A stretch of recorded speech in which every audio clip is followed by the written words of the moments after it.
Assalamualaikum warahmatullahi wabarakatuh. Di sini saya Helmi Faiz dan rekan saya Fuad Fikri Fanani akan memenuhi tugas Al-Quran Hadis, yakni materi tentang puasa. Di sini kami akan jelaskan bagaimana puasa. Puasa dalam bahasa Arab disebut dengan syam,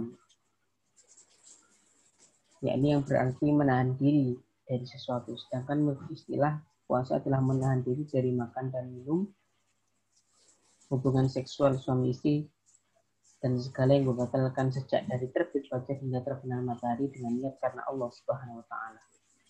Jadi ketika puasa tidak hanya menahan minum dan makan, akan tetapi menahan hawa nafsu. Kemudian dasar dari berpuasa yakni ya ayyuhalladzina amanu kutiba alaikumusyamu kama kutiba alal ladzina min qablikum la'allakum tattaqun. Wahai orang-orang yang beriman, diwajibkan atas kamu berpuasa sebagaimana diwajibkan atas orang-orang sebelum kamu agar kamu bertakwa. Kemudian dalam berpuasa di sini yang pertama kami akan mengulas puasa Ramadan. Ini syarat wajib seorang muslim dalam melaksanakan puasa Ramadan. Ini yang pertama mempunyai keyakinan Islam atau beragama Islam. Dia yakin tentang dia beragama Islam, telah melalui masa balik dan telah mencapai cukup umur dewasa. Jadi ketika ada seseorang yang belum cukup umur, bisa dia hanya untuk berlatih berpuasa. Tidak mempunyai kewajiban untuk berpuasa. Mempunyai akal sehat jasmani dan rohani, tidak sakit. Bukan seorang musafir atau sedang melakukan perjalanan jauh, suci dari haid dan nifas, mampu atau kuat melaksanakan ibadah puasa tanpa paksaan. Kemudian apapun rukun dan sunnah puasa Ramadan di sini yang pertama yakni niat. Niat cukup dalam hati kita niatkan, kita tata hati kita untuk puasa hanya untuk mencari ridha Allah Subhanahu wa Ta'ala.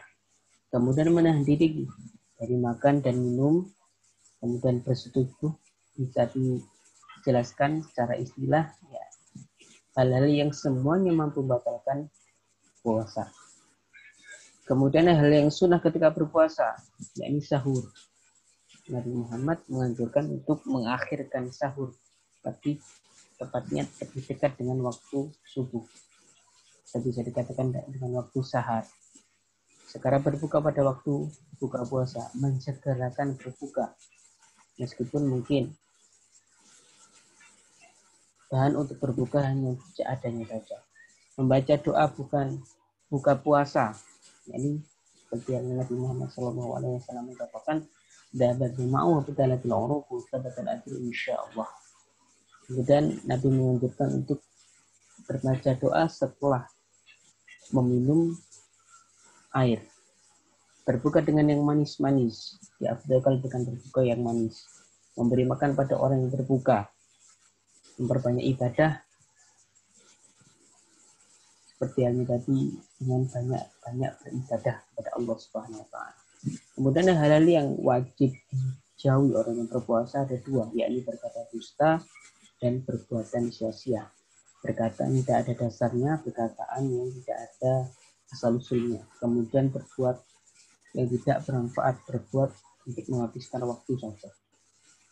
Kemudian yang boleh dilakukan oleh orang yang puasa, yang boleh dilakukan memasuki waktu subuh dalam keadaan junub. Karena pada saat itu Nabi Muhammad SAW sebelum pada waktu sahur, Nabi Muhammad masih junub. Kemudian sampai waktu sahurnya habis, bisa dikatakan waktu subuh, Nabi Muhammad baru bersuci. Kemudian berkumur, jadi bukan hanya ketika wudhu saja, tetapi mungkin dia mempunyai hal untuk dia diharuskan berkumur, tidak apa-apa berkumur. Kemudian bersiwak atau bersikat gigi, bercengkrama dengan keluarga. Dikatakan di sini Nabi pernah mencium istrinya pada saat sedang berpuasa, mengeluarkan darah, bisa dikatakan bekam. mencicipi makanan ketika kita masak. Kita sebelum kita berbuka puasa menyiapkan makanan, dan makanannya itu kita haruskan untuk mungkin dicicipi, maka boleh. Kemudian dimuntahkan kembali menggunakan tetes mata, mengirimkan air di atas kepala, atau bisa dikatakan mandi. Kemudian dalam hal ini Allah Subhanahu wa taala memberikan kemudahan kepada umat muslim dan tidak menghendaki kesukaran bagi. Jadi di dalam hal ini Nabi Muhammad, Allah Subhanahu wa taala mewajibkan puasa Ramadan, akan tapi juga memberi kemudahan orang-orang yang berhalangan. Seperti contohnya musafir, orang yang dalam perjalanan. Lebih baik tidak berpuasa daripada puasanya mencabiti dirinya. Orang sakit, orang yang tidak kuat berpuasa, atau orang yang punya tanggungan untuk minum obat terhadap tubuhnya, wanita haid dan nifas karena najis, kakek nenek yang sudah lanjut usia, yang sudah banyak, ya. Kemudian wanita hamil dan wanita yang menyusui. Kemudian perkara-perkara yang membatalkan puasa di sini ada 5, yakni makan minum dengan sengaja, muntah dengan sengaja, haid dan nifas. Suntikan yang mengandung makanan, jima yang bersetubuh, ya, bertemu antara dua kelamin.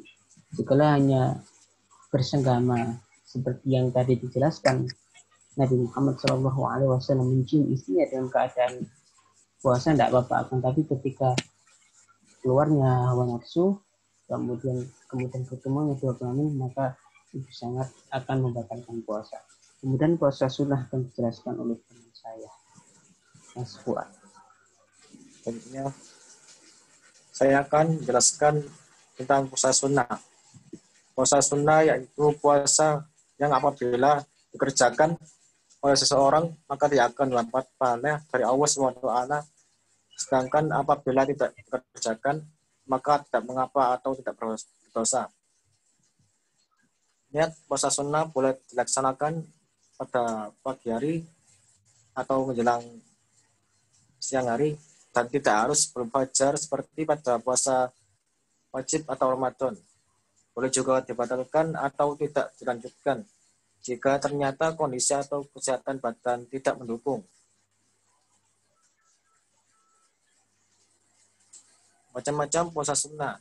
Di antaranya ada puasa Senin Kamis, puasa Arafah, puasa Syawal, puasa Asyura, dan puasa Daud.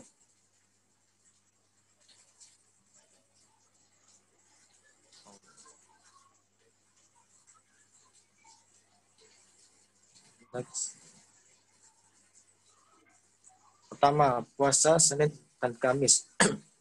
Puasa Senin Kamis adalah puasa sunnah yang dilaksanakan pada setiap hari Senin dan hari Kamis dalam satu minggu. Puasa Senin Kamis mengandung banyak kebaikan bagi tubuh. Hal demikian tidak ada lagi keraguan di dalamnya. Dalam hadis Nabi dari Aisyah radhiyallahu anha, beliau mengatakan, Inna Rasulullah sallallahu alaihi wasallam karena hari Syam al-Isnain wal Khamis. Artinya Rasulullah sallallahu alaihi wasallam biasa menaruh pilihan berpuasa pada hari Senin dan Kamis. Hadis riwayat An-Nasa'i dan Ibnu Majah.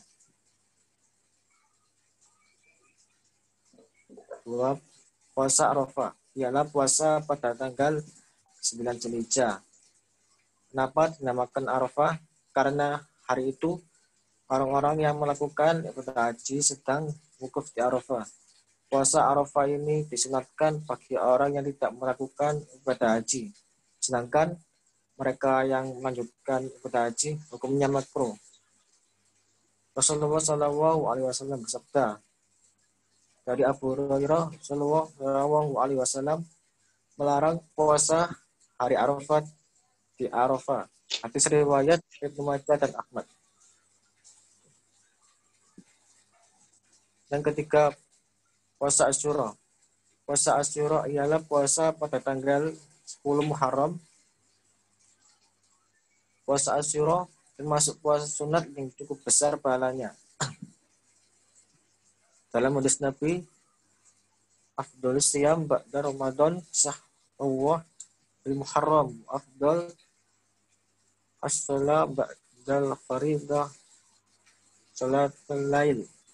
Puasa yang paling utama setelah puasa Ramadan adalah puasa pada bulan Allah dan Muharram. Sementara salat yang paling utama setelah salat wajib adalah salat malam. Hadis riwayat Muslim.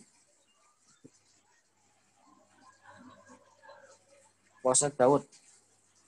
Puasa Daud adalah puasa yang dilakukan oleh Nabi Daud. Puasa ini dikerjakan sebagaimana yang juga dilakukan oleh Nabi Daud, yaitu sehari puasa, kemudian sehari tidak. Dalam hadis Nabi, inna ahabbus siyam ilawahi siyam Daud wa ahabbus salah ilawahi salatan Daud alaihi salam karena yanamu nisful lail wa yaqumu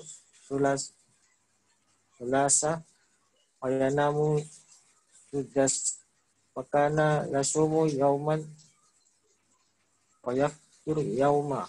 Puasa yang paling disukai di sisi Allah adalah puasa Daud, dan sholat yang paling disukai Allah adalah sholat Nabi Daud. Beliau bisa tidur di pertengahan malam dan bangun pada sepertiga malam terakhir, dan beliau tidur lagi pada seperenam malam terakhir. Sedangkan beliau biasa berpuasa sehari dan buka sehari. Baik.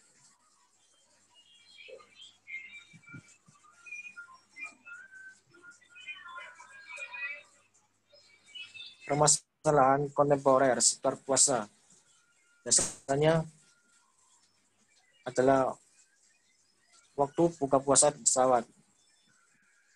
Para ulama di Al-Lajnah Daimah, Komisi Fatwa Kerajaan Saudi Arabia, pernah ditanya, kapan waktu berbuka puasa di bulan Ramadan di tengah-tengah perjalanan pesawat? Jika siang hari seseorang yang berpuasa berada di pesawat dan ia tetap menjalankan puasanya hingga malam hari atau tenggelamnya matahari, ia tidaklah boleh berbuka puasa kecuali jika telah tenggelamnya matahari. Yang kedua, berpuasa di daerah yang waktu siangnya lama. Biasanya ini berada di daerah negara barat. Bagi yang bermukim di negeri yang malam dan siangnya bisa dibedakan dengan terbitnya fajar dan tenggelamnya matahari, walau siang lebih lama dan musim panas dan singkat di musim dingin, maka wajib baginya mengerjakan sholat 5 waktu di waktunya masing-masing. Adapun untuk puasa di bulan Ramadan, maka tetap seorang mukmin atau muslim dikenai kewajiban puasa untuk menahan diri dari makan dan minum serta dari segala pembatal setiap harinya, dimulai dari terbitnya fajar hingga tenggelamnya matahari di negerinya. Sekian dari kami. Mungkin ya ini penjelasan puasa dari kami. Semoga bermanfaat, dapat dipahami dengan baik. Wassalamualaikum warahmatullahi wabarakatuh. Waalaikumsalam.